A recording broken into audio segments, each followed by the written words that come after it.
సరిగ్గా 9 ఏళ్ల క్రితం హర్యానా కురుక్షేత్రంలో ప్రిన్స్ అనే 5 ఏళ్ల పిల్లాడు బోరుబావులో పడిపోయాడు.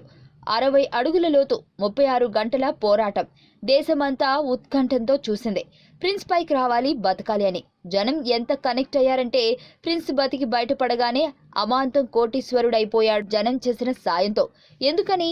ఎమోషన్. ప్రిన్స్ అంటే అందరిలాగా ఒక పిల్లాడు, కానీ అనుకుని ప్రమాదంలో పడ్డాడు. అందులో తల్లిదండ్రులు నిర్లక్ష్యం ఉండొచ్చు. చెప్పినా ప్రిన్సే మాట విని ఉండడు. కానీ ఆ పిల్లాన్ని పైకి తేవాలి, ఆదుకోవాలన్న స్పృహ మాత్రం దేశవ్యాప్తంగా సంచలనంగా వచ్చింది. ఆ తర్వాతే బోరుబావుల మీద సుప్రీం తీర్పు, దేశం కళ్ళు తెరవడం అన్ని. రేవంత్ విషయంలోనూ ఇంతే. రాజకీయాలకి అతీతంగా జాతి గురించి ఆలోచిస్తే ఇదో ఎమోషన్ అంతే. తెలంగాణలో ఏం జరిగితే మనకేంటి అనుకోదు ఏపీ ఎప్పటికీ. ఎందుకంటే మన బంధువులు, స్నేహితులు, ఆప్తులు అందరూ ఆ పక్కనున్నారు.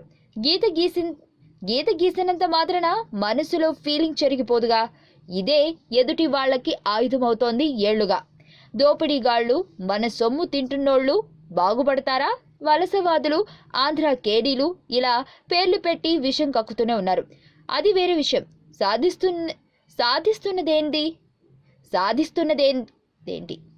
సాధిస్తున్నదేంటి? ఒక్క పార్టీకి లాభం తప్ప. ప్రశ్నిస్తే ఆంధ్ర ఏజెంట్, కాల్ మొక్కితే తెలంగాణ లెజెండ్.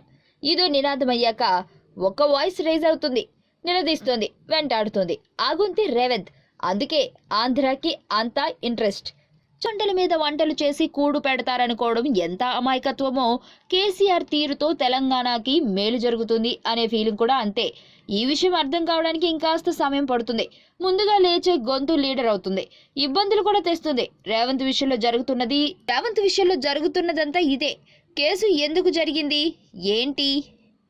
ఇదంతా సాంకేతిక పరమైన వ్యవహారం. ఓ ఎమ్మెల్యేకి డబ్బు ఇవ్వాలనుకోవడం మహానేరం. ఖచ్చితంగా అలాంటి 25 మంది ఎమ్మెల్యేలకు ఇస్తే ఎంత ఘోరం. ఓ 40-50 మంది ఎమ్మెల్యేలతో మంతనాలు చేసి దీక్షలంటూ స్టేజ్ డ్రామాలు నడపడం ఎంత దగ్గుల్బాజీ జీతనం. అన్నీ ఉంటాయి. చర్చ అటు వెళ్తే రేవంత్ ఆంధ్ర లింక్ కూడా డైవర్ట్ అవుతుంది. రేవంత్ విషయంలో ఏపీ ఎందుకు కనెక్ట్ అవుతుందో అనేందుకు చాలా సమాధానాలున్నాయి. ఏపీ జనం ఎప్పుడు ఎవరిని ద్వేషించరు. నిజామాబాద్ అయినా, బళ్ళారైనా, ఆఖరికి అట్లాంటా అయినా మన స్నేహితులం. అందరికీ మన పని మనం చేసుకుపోతాం. అది బై బర్త్ వచ్చిన వర్క్ హాలిక్ నేచర్. దాన్ని కూడా దుర్మార్గంగా చిత్రీకరించి మూలాల మీద దెబ్బ కొట్టే ప్రయత్నం చేసింది కేసీఆర్ లాంటి పిడికెడు మంది నాయకులు. మన ఉద్యోగాలు కొట్టేస్తున్నారు, మన కంచెల్లో బువ్వ తింటున్నారంటూ పబ్బం గడుపుకుంటున్నారు. ఇంతవరకు 2 కళ్ళన్న చంద్రబాబు కూడా చెప్పని వాస్తవాలు, అడగని ప్రశ్నలు రేవంత్ నోటి వెంట వస్తున్నాయి. అందుకే సంబరం, అందుకే సపోర్ట్. నేను 3 రాష్ట్రాల్లో పాపులర్. రేవంత్ సరదాగా కొట్టే డైలాగ్ ఇది.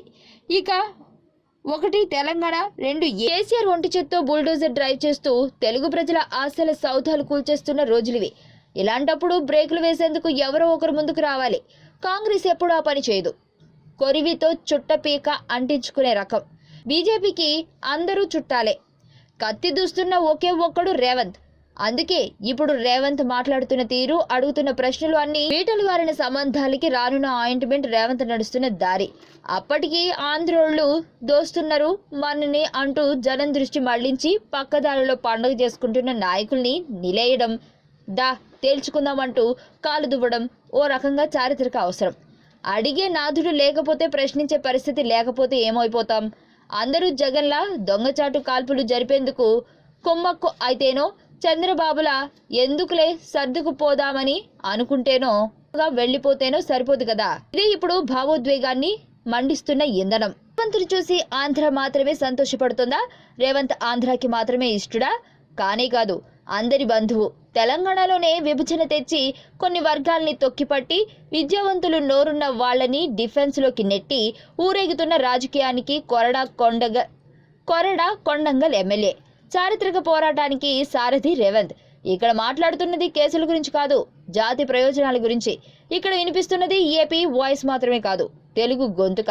హైదరాబాద్కి వీసా తీసుకెళ్లాల్సి వస్తుందంటూ ఓసారి ప్లకార్డులు ప్రదర్శించి, మరోసారి విడిపోతే ఏలుకుందామంటూ దొడ్డిదారి ఒప్పందంతో ఇంకోసారి, అటు తర్వాత ప్రత్యర్థితో కలిసి సొంత రాష్ట్రాన్ని తొక్కి అందలం ఎక్కిద్దామని ఇప్పుడు నడుపుతున్నారు కేటుగాళ్లు.